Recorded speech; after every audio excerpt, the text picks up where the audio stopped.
নমস্কার, জনতার দরবারে আমি অয়ন। ডিজিটালে জনতার দরবার নিউজ 18 বাংলায় আপনাদের জানাই স্বাগত। Good evening. সোম থেকে শুক্র প্রতিদিন সন্ধ্যে 6টায় আমি উপস্থিত হই। আর এখন আরজি কর নিয়ে কাটা ছেঁড়া চলছে, প্রতিবাদ চলছে, রাজনীতি চলছে, উই ওয়ান্ট জাস্টিসও চলছে। কিন্তু কোনটা আগে, জাস্টিস আগে না রাজনীতি আগে? আমরা দেখছি দীর্ঘদিন ধরে ধর্নায় বসার কর্মসূচি নিয়েছে বিজেপি 5ই সেপ্টেম্বর পর্যন্ত, এবং তাতে পোস্টারে লেখা মুখ্যমন্ত্রীর পদত্যাগ চাই। আর অন্যদিকে কাল থেকে রবিবার পর্যন্ত তৃণমূলের আন্দোলন কিসের জন্য? ফাঁসি চাই। জাস্টিস না পলিটিক্স, এই নিয়ে এখন চলছে জোর আলোচনা। আর এরই মধ্যে আমরা ভাইরাল অডিও পেলাম, যেখানে যেদিন অ্যাসিস্ট্যান্ট সুপারের নাম করে কোনো মহিলা বা অ্যাসিস্ট্যান্ট সুপার নিজেই হয়তো ফোন করেছিলেন, ফোন করে যে মৃত্যুর খবর দিয়েছিলেন তাতেও ষড়যন্ত্রের গন্ধ পাওয়া যাচ্ছে। সেই অডিও আপনাদের শোনাবো, কারণ অ্যাসিস্ট্যান্ট সুপারের নাম করেছিলেন চেস্ট মেডিসিন বিভাগের প্রধান অরুণাভ দত্ত চৌধুরী, যাকে বদলি করে মালদা মেডিকেলে নিয়ে যাওয়া হয়েছে। সেই অরুণাভ দত্ত চৌধুরী আমাদেরই সাক্ষাৎকারে বিস্ফোরক স্বীকারোক্তি দিয়েছিলেন যে অ্যাসিস্ট্যান্ট সুপার সুচরিতা সরকার তিনি নাকি ফোন করেছিলেন নিহত তরুণী চিকিৎসকের মা বাবাকে।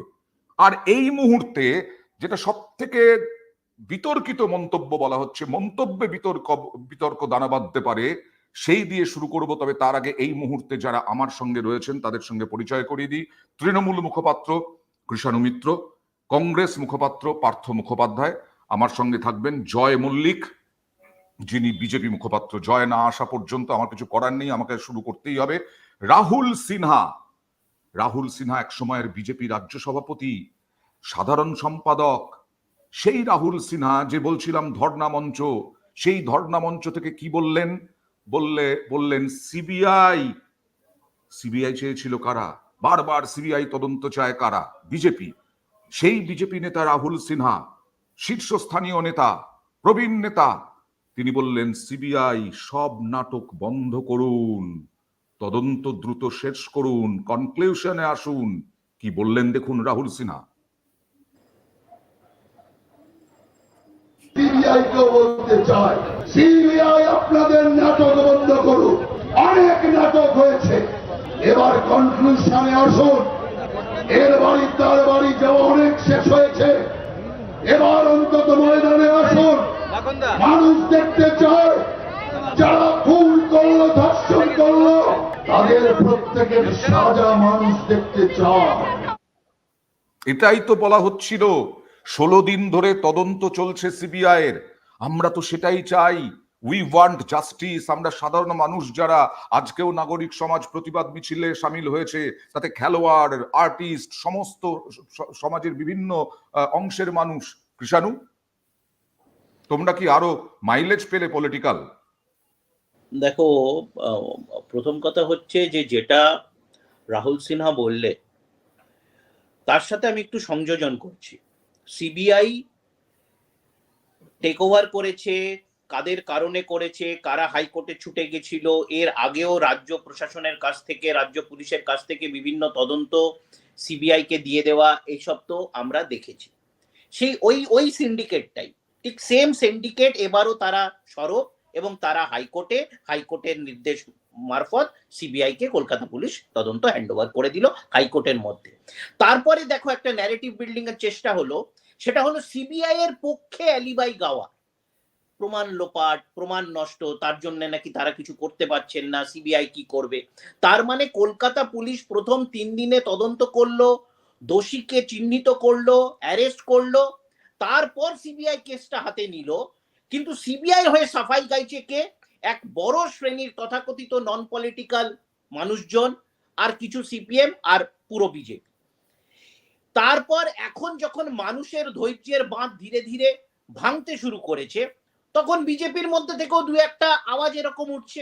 আচ্ছা, তুমি আমি তোমাকে একেবারে ধর্মমঞ্চ থেকে, একেবারে ধর্মমঞ্চ থেকে, ধর্মমন্ত্রী শুভেন্দু হাজির হন, সুকান্ত হাজির হন, দিলীপ হাজির হন।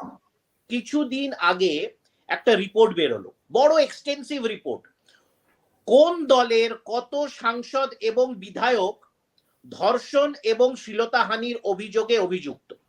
তাতে বেরোলো যে এই তালিকায় 1 নম্বর হচ্ছে বিজেপি, 56 জন বিজেপির নির্বাচিত প্রতিনিধি, সাংসদ, বিধায়ক, তাদের বিরুদ্ধে রেপ এবং শ্লীলতাহানির অভিযোগ আছে।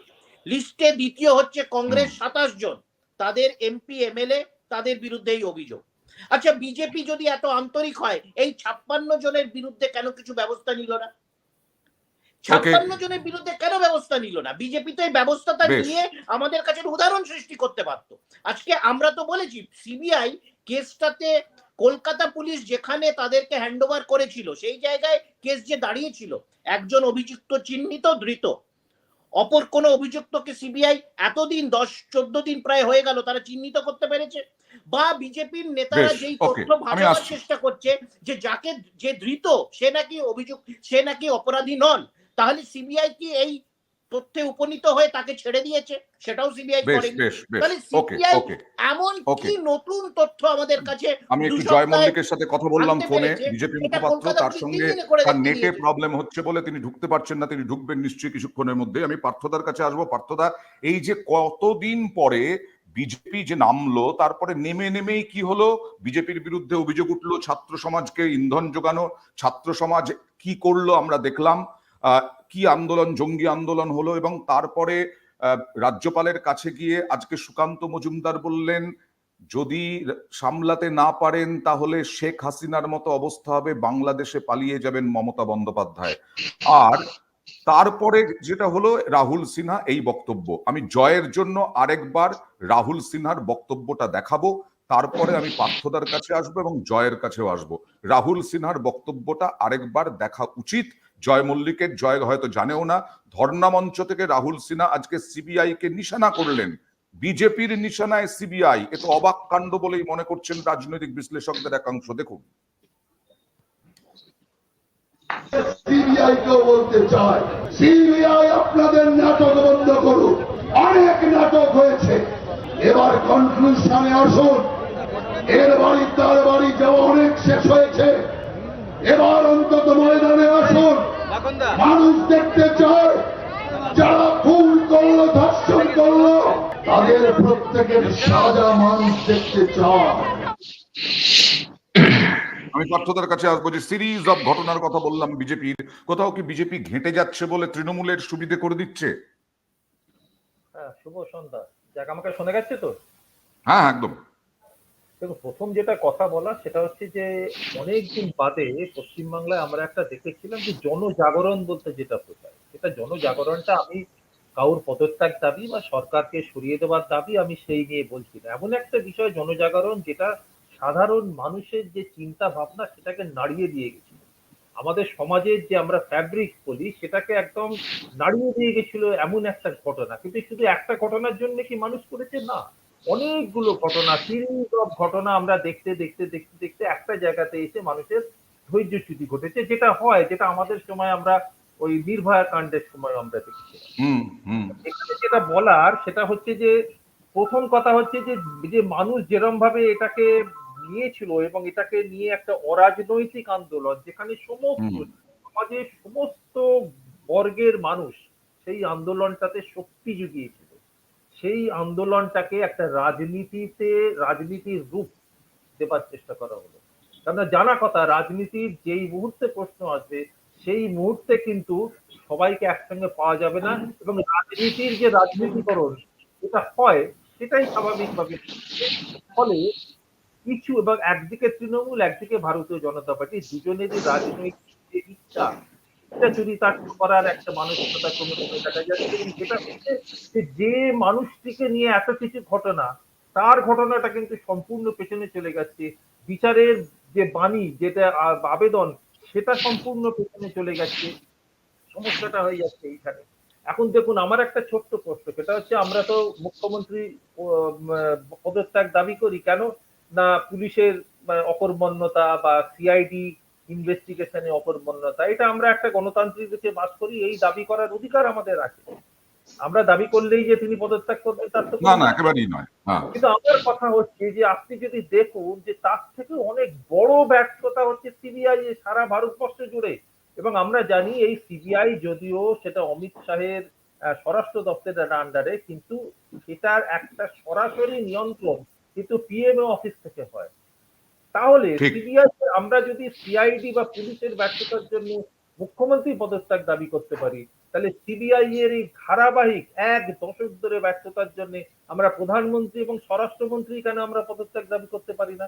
তার মানে কি, তার মানে পার্থদা আমি আসছি, আমি জয়ের কাছে যাব, তার মানে কি কোথাও একটা রাজনৈতিক প্রভাব বাড়ানোর চাপ আছে বিজেপির ওপরে, এই তো সুযোগ, সেই সুযোগটা পেয়ে তোমরা যেটা করলে সেটা হচ্ছে ভেতরে ভেতরে তোমরাও তো মানুষ, তোমাদেরও তো সন্তান সন্ততি আছে, সেইখান থেকে রাহুল সিনহার কি মনের কথাটা বেরিয়ে এলো? এক হচ্ছে সিবিআই নিয়ে বিরক্তি, কনক্লুশনে আসতে পারে না সিবিআই, বারবার অভিযোগ করে এসেছে জয় বিভিন্ন বিরোধী দল, আর আজকে এই যে মুখ্যমন্ত্রীর পদত্যাগ, আসলে মুখ্যমন্ত্রীর পদত্যাগ নয়, বিচারটা দরকার ওই নিহত তরুণী চিকিৎসকের। কি মনে হয় রাহুল সিনহার বক্তব্যে তোমরা কি বিপদে পড়লে নাকি আসল কথাটা বেরিয়ে এলো জয়? অয়নদা, একটা জিনিস মনে করে দিতে চাই যে এটা প্রথম নয় আজকে যেখানে বিজেপির কোন নেতা তারা আজকে সিবিআই এর বিরুদ্ধে বা সিবিআই এর হয়ে তারা তাদের তিক্ত অভিজ্ঞতা হোক বা তিক্ততা দেখিয়েছে প্রকাশ্যে আপনাদের মিডিয়ার ক্যামেরার সামনে। এর আগে আপনার এখানেও শো করেছে, সেই শোতে আপনি বলেছিলেন জয় আজকে কি হলো, শুভেন্দু অধিকারী বলছে সিবিআই কে দিয়ে হবে না, সিবিআই ডিলে করছে, এটা আপনিই বলেছিলেন অয়নদা। তো এটা প্রথম বিষয় নয়, প্রথম দিন নয় যেখানে বিজেপি কেউ এসে সিবিআই এর বিরুদ্ধে বলেছে, সিবিআই এর তদন্ত যে গতি সেই গতি নিয়ে সমালোচনা করেছে, এটা প্রথম বিষয়, প্রথমবার নয়। আমি ক্যাটেগরিক্যালি আপনার এই শোতে বলছি, আপনার দর্শকদের উদ্দেশ্যে বলছি, পশ্চিমবঙ্গের সাধারণ মানুষের উদ্দেশ্যে বলছি, আই রিপিট, আমরা সিবিআই চাই না পশ্চিমবঙ্গে, কারণ the first and foremost duty to maintain law and order পশ্চিমবঙ্গে সেটা হচ্ছে পুলিশের। মুখ্যমন্ত্রী যেখানে আছেন, মুখ্যমন্ত্রী আশ্বাস দিয়েছিলেন, আমরা খুশি হয়েছিলাম, খুব ভালো লেগেছিল উনি যেদিন সামনে এসে বলেছিলেন আমার দায়িত্ব, আমরা দেখব, ফাঁসি হওয়া উচিত, পুলিশ দেখছে, একদম ভালো, দেখুক, ওনাদের হাতে ছিল। কিন্তু পলিটিক্যাল ব্যক্তিরা, আমরা যারা রাজনীতি করি, তারা যখন এই জিনিসটার থেকে বাইরে বেরিয়ে বলবে সিবিআই চাই, তখন আপনারা বলবেন এটা রাজনৈতিক কোনো একটা বিষয় আছে। কিন্তু অয়নদা, পশ্চিমবঙ্গের প্রত্যেকটা সাধারণ মানুষ যারা কোনো রাজনৈতিক দলের সঙ্গে যুক্ত নয় এবং তার পরিবার রীতিমতো তারা বলেছিল সিবিআই চাই। নেক্সট পার্ট 2, এটা আজকে নিয়ে বলছে, এটা বিজেপি নেতা রাহুল সিনহা বলছেন, I am also on the same floor.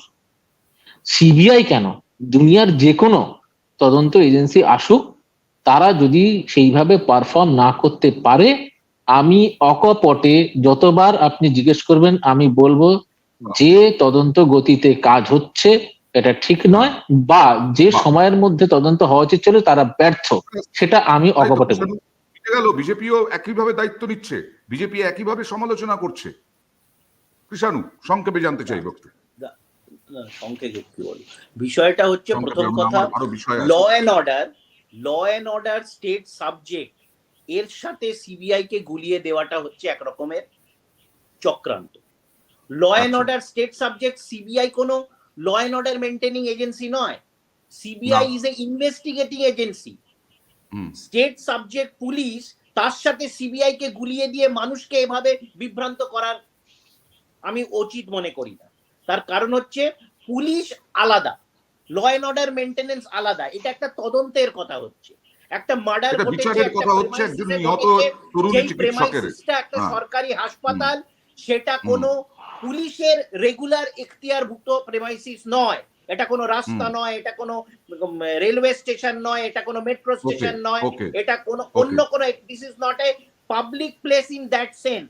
এক, দুই হচ্ছে সেখানে ঘটনা ঘটেছে, তার তদন্ত কলকাতা পুলিশ যেভাবে করেছে প্রথম 2.5-3 দিনে, তাতে আমরা দেখতে পেলাম একজন অভিযুক্তকে চিহ্নিত করা হলো, তাকে অ্যারেস্ট করা হলো, এবং যা যা এভিডেন্স তারা কালেক্ট করেছে, যা যা ময়না তদন্ত করেছে, ময়না তদন্ত কিভাবে করেছে, তাতে ভিডিওগ্রাফি হয়েছে, ম্যাজিস্ট্রেটের অনুমতি হয়েছে, যারা জুনিয়র ডাক্তার আন্দোলন করছেন তাদের উপস্থিতি। কিন্তু এক মিনিট, কিন্তু সিবিআই যবে থেকে এটা নিয়েছে, কলকাতা পুলিশ এত অভিযোগ সত্ত্বেও যেটা 25-30 ঘন্টাতে করতে পারলো, 19 ঘন্টাতে যে অ্যারেস্ট করতে পারতো, সিবিআই 14 দিনে কি করলো? অন্তত ধোঁয়াশাটা কাটাতে পারতো।